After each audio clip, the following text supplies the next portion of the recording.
Hello, Julia here. Welcome back to another video. And today is the first of a few new setup videos. And this is completely out of order, to be honest with you guys. I wanted to do a video of my entire 2024 lineup, but I'm not quite ready for that yet because I'm still waiting for things to show up from abroad, and there was some planner paralysis and chaos, but I will tell you about that later. So this feels a little out of order, but today we are setting up my 2024 yearly spreads.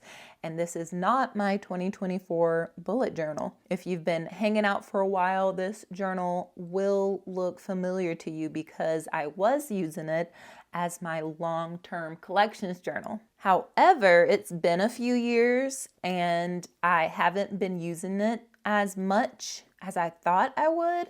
And there are some spreads still in here, some long-term spreads, some theme ideas, international food ideas, things like that. I do have a video flipping through most of these pages here that I'll link above, but I just wanted to have a central place for my yearly spreads because I do plan on doing some different things in 2024, and some of them may involve pre-printed planners and hopping around a little bit. So I wanted a sort of central place for those spreads that need to last all year. And that's basically how I'm using this notebook now. So this journal is from Shop Amanda H. Lee. I am not sure if this is still available on her site, but I will leave it linked below. It's from a couple of years ago. It's not the doodle planner. Obviously, it's just the blank dot grid pages. Is 160 GSM, bright white paper, page numbers, and other than using it for sort of those long-term collections, I also was using it for swatches for the different markers and washies and things like that. So that's still hanging out in the back here, but I'm just gonna go ahead and flip to the first 2024 page. Here it is. I will say I really do love like how bold it looks and how minimal it is as far as color, but it feels really strong. So anyways, the sort of theme, it's a very loose theme for these yearly spreads, but it's kind of a control panel, like a simulation type vibe. And so for this cover page, I did do this 2024 with Tombows at first, and then I went over it with gouache just to give it a little bit more of a bolder look. And I think what really pushed it over the edge was adding in this really kind of thick, rounded border. And then for these other doodles, I also kept it pretty simple with using a fine liner and stipples, little stippleism here, just using little dots to give the illusion of grain and noise and depth. So, and then for the quote here, I went with "Ready or not, it's only a test," which one kind of feeds into that whole simulation idea for a theme, but it's also some lyrics I pulled out of a song that I really like by Crosses called "Invisible Hand." Definitely recommend it if you're looking for some new jams. And then for this main lettering style here, I was heavily influenced by a font by the Ono Type Co. I'll pop it up on the screen of what it's called because I cannot remember it right now. But I love Ono Type Co. They have some really funky fonts, and the owner of Ono Type Co. also has a podcast about typography that I love to listen to whenever we are driving across the state or driving to the airport. If you're a nerd for lettering and typography and font creation, definitely recommend that as well. But yeah, this is just the page to signify the beginning of the year and kind of separate it out from all the other things happening in this notebook.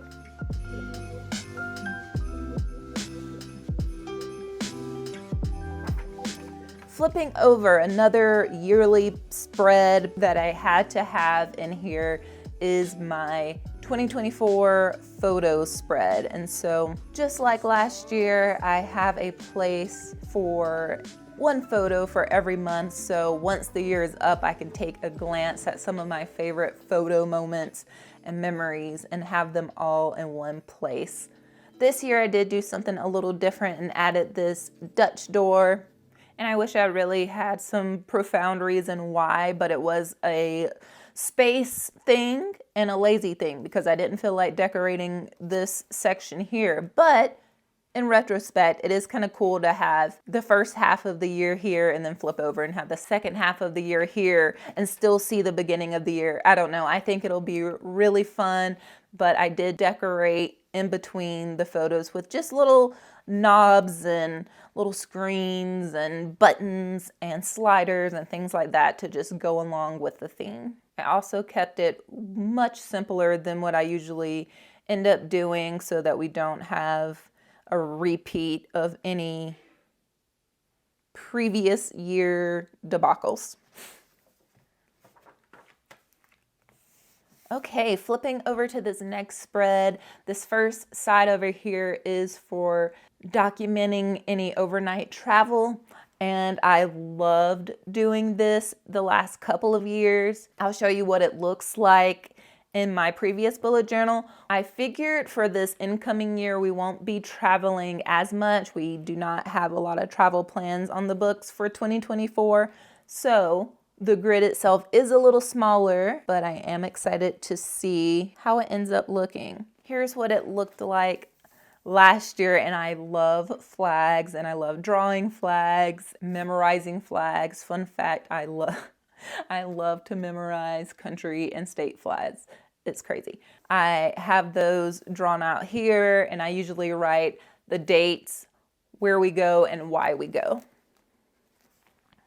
So yeah, just an area for that here. And then on this other side, this is my yearly focus area, basically my goals. And so I like to break those down into 4 different areas. Last year, I did like work, physical, art, something else, but then I can write in specific focus areas under the main category and sort of check back in with those things as the year progresses.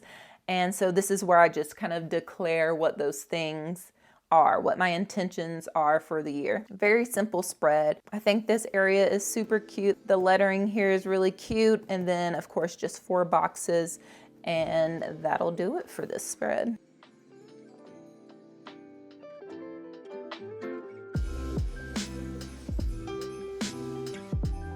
Okay, this next spread is a little bit of something different when it comes to my bullet journal. I usually reserve this for my reading journal, and this is my 2024 books read.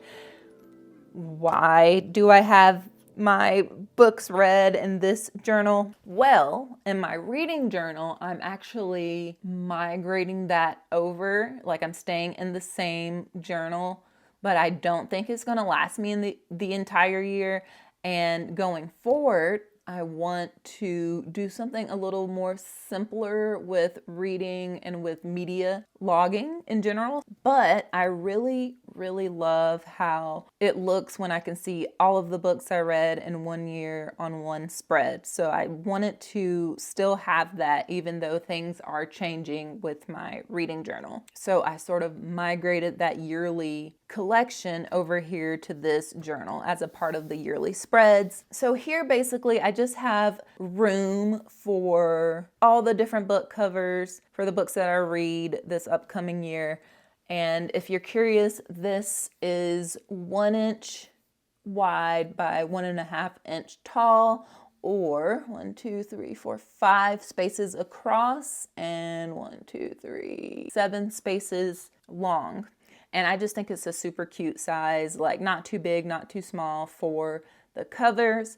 And a little bit of a spoiler here, I'm not really giving myself a quantitative reading goal for next year. I'm gonna be focusing on how many 5-star reads can I knock out in a year. So I wanna go for quality over quantity, but I still am gonna log how many books I read, and then I'll color code if it's physical, an ebook, or an audiobook. I also have room under here. I have some star stickers that I have in the shop. I'll link those below as well, but I will be using those in between here to indicate what I rate every book. Okay, here is another yearly spread that I absolutely love to keep up with, even though I'm not the best at keeping up with it. This is my When Did I Last spread, and I still have a little bit of work to do on this one. I need to add in the reusable sections under here. But basically at the top, I have what the thing is. So when's the last time that I got an oil change, changed the bedding, changed my toothpaste, cleaned my makeup brushes, and then in the reusable section, I'll write in the last time I did that thing. In theory, I will keep up with doing those things at a somewhat frequent interval.